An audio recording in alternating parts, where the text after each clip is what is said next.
Assalamualaikum warahmatullahi wabarakatuh. Kami dari kelompok 1 akan mempresentasikan tentang strategi e-commerce. Next. Kami beranggotakan 1. Muhammad Akil, 2. Putri Nurlita Anggraini, 3. Fitri Nurkori Al-Qurani, 4. Amalia di Januari Abelina, 5. Eka Hari Setia, 6. Muhammad Fajaruddin Al-Fariza. Next. Strategi e-commerce. Strategi e-commerce adalah merupakan formulasi dan eksekusi visi perusahaan baru atau perusahaan yang sudah beroperasi yang bertujuan untuk melakukan bisnis secara elektronik. Next.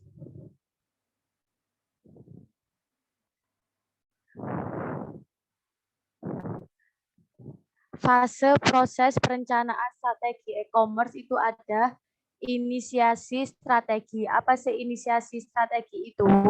Perusahaan mempersiapkan langkah-langkah awal yang dibutuhkan untuk meninjau kembali visi dan misi organisasi, menganalisis industri, posisi perusahaan, dan posisi pesaing, serta mempertimbangkan berbagai masalah awal atau inisiasi, menguji internal dan lingkungan perusahaan. Selanjutnya akan disambung oleh teman saya. Selanjutnya yaitu formulasi strategi. Formulasi strategi itu kegiatan pengembangan strategi untuk mengeksploitasi peluang dan pengelolaan ancaman dalam suatu lingkungan bisnis dari sudut kekuatan dan kelemahan perusahaan. Aktivitas dan hasil spesifik pada fase ini yaitu evaluasi peluang e-commerce secara khusus, menganalisis biaya dan manfaat, melakukan penilaian dan manajemen resiko, dan yang terakhir yaitu strategi penetapan harga. Next.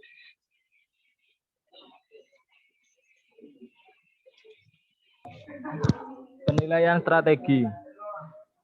Implementasi strategi. Implementasi strategi itu merupakan pengembangan terinci perencanaan jangka pendek untuk melaksanakan proyek yang disetujui pada formulasi strategi. Aktivis dan hasil spesifikasi pada fase ini adalah pembentukan tim web yang menginisiasi dan mengelola eksekusi rencana, terus perlibatan mitra bisnis, terus pembentukan aliansi bisnis dan kooperatif virtual, terus proses manajemen bisnis, pelaksanaan proses bisnis, pengenalan perubahan dalam organisasi, perencanaan proyek, alokasi sumber daya dan manajemen proyek, dan yang terakhir pengembangan program manajemen perubahan secara efektif. Selanjutnya akan dilanjutkan oleh teman saya. Oke. Penilaian strategi.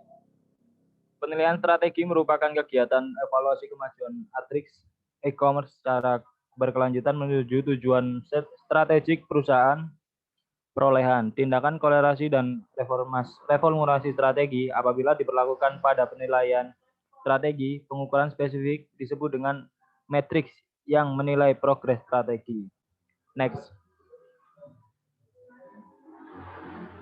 Pada perencanaan strategi, perusahaan dapat menggunakan berbagai alat dan teknik perencanaan strategi. Beberapa alat dan teknik yang dapat digunakan meliputi analisis SWOT.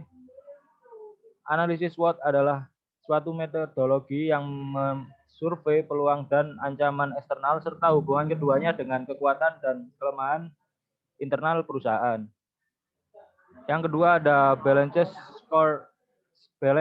scorecard, BSC.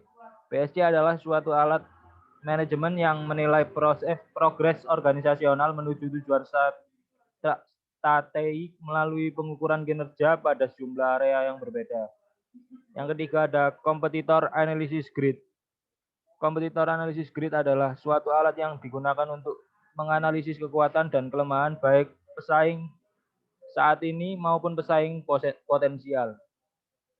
Yang terakhir ada skenario planning. Skenario planning adalah metode perencanaan strategis yang digunakan beberapa organisasi untuk membuat perencanaan yang fleksibel Selanjutnya akan dijelaskan oleh kawan saya.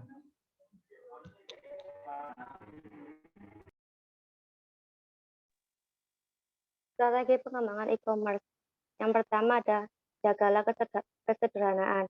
Situs yang didesain harus sederhana, lebih baik menyajikan informasi produk ketimbang memuat gambar-gambar yang tidak penting, apalagi menampilkan banyak animasi serta program multimedia. Yang kedua, berikan nilai tambah, yaitu menyediakan katalog produk serta deskripsi sedetail-detailnya. Yang ketiga, memudahkan cara pembelian, yaitu jangan biarkan pengunjung mendatangi situs tanpa membeli suatu barang yang ditawarkan. Pengunjung situs umumnya akan cepat pergi meninggalkan situs suatu toko, begitu pengunjung merasa kesulitan untuk melakukan deal pembelian. Yang keempat, tunjukkan sertifikasi keamanan. Faktor utama keberhasilan penjualan lewat internet adalah kepercayaan, baik kepercayaan dalam hal pelayanan maupun keamanan. Yang kelima, jaga privasi pelanggan, yaitu informasi yang diberikan konsumen menjadi tanggung jawab dan rahasia pemilik situs. Pemilik situs tidak berhak atau bahkan tidak dituntut jika menyebarkan informasi konsumennya. Yang keenam, berikan harga terendah. Barang yang dijual seharusnya lebih murah dari harga di toko-toko tradisional. Yang ketujuh, mudahkan akses.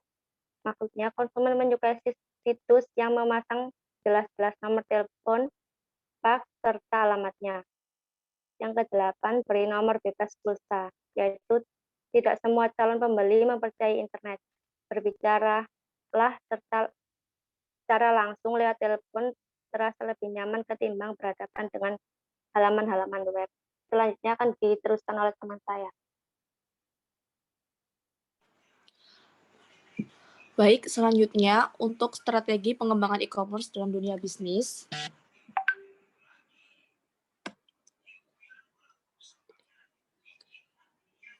Yaitu pengusahaan tepat waktu.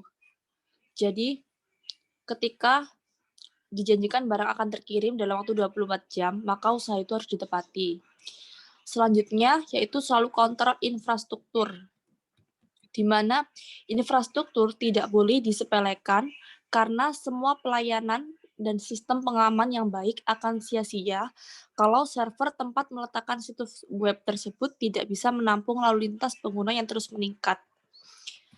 Lalu memberikan jawaban secepatnya. Jadi diusahakan untuk tidak membiarkan pelanggan menunggu jawaban, karena kecepatan respon itu menunjukkan mutu pelayanan yang diberikan.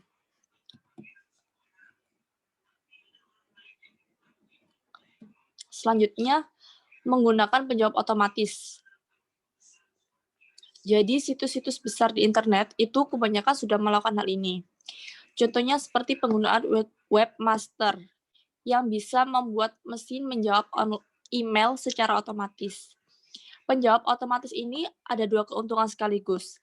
Jadi yang pertama, itu tidak perlu mempekerjakan banyak orang untuk menjawab satu persatu pesanan dari konsumen.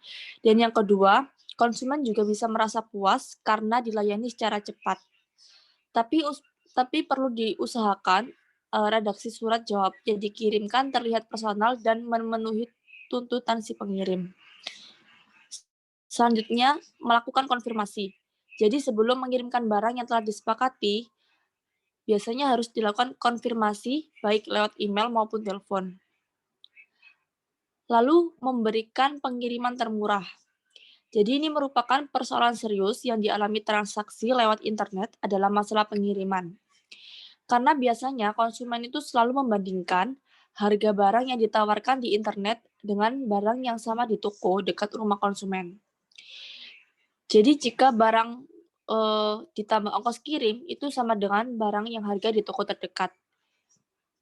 Jadi diusahakan untuk memberikan kemudahan di ongkos kirimnya. Lalu yang terakhir yaitu menyertakan garansi kepuasan.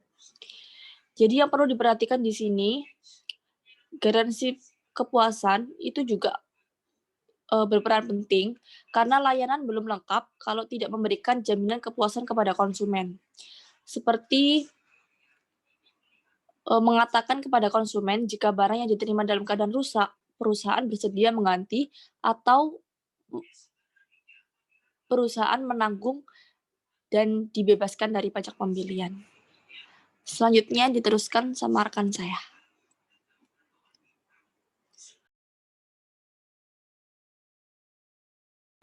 Manfaat melakukan strategi e-commerce ada 4 macam. Yang pertama ada mendapatkan pelanggan baru. Mendapatkan pelanggan baru yaitu digunakannya e-commerce memungkinkan perusahaan tersebut mendapatkan pelanggan baru, baik itu yang berasal dari pasar domestik maupun pasar luar negeri. Selanjutnya ada menarik konsumen untuk tetap bertahan. Nah, di industri perbaikan menemukan bahwa dengan adanya layanan e-banking membuat nasabah tidak berpindah ke bank lain. Selain itu, bank juga akan mendapatkan pelanggan baru yang berasal dari bank-bank yang bertahan dengan teknologi lama. Yang ketiga, ada meningkatkan mutu layanan. Di sini dengan adanya e-commerce memungkinkan perusahaan dapat meningkatkan layanan dengan melakukan interaksi yang lebih personal, sehingga dapat memberikan informasinya sesuai dengan apa yang diinginkan oleh konsumen. Yang terakhir, ada melayani konsumen tanpa batas waktu. Manfaatnya, adanya pelanggan dapat melakukan transaksi dan memanfaatkan layanan suatu perusahaan tanpa harus terikat dengan waktu tutup ataupun buka dari suatu perusahaan tersebut. Sekian presentasi dari kelompok 1. Kurang lebihnya mohon maaf. Wabillahi taufiq wal hidayah. Wassalamualaikum warahmatullahi wabarakatuh. Waalaikumsalam warahmatullahi wabarakatuh.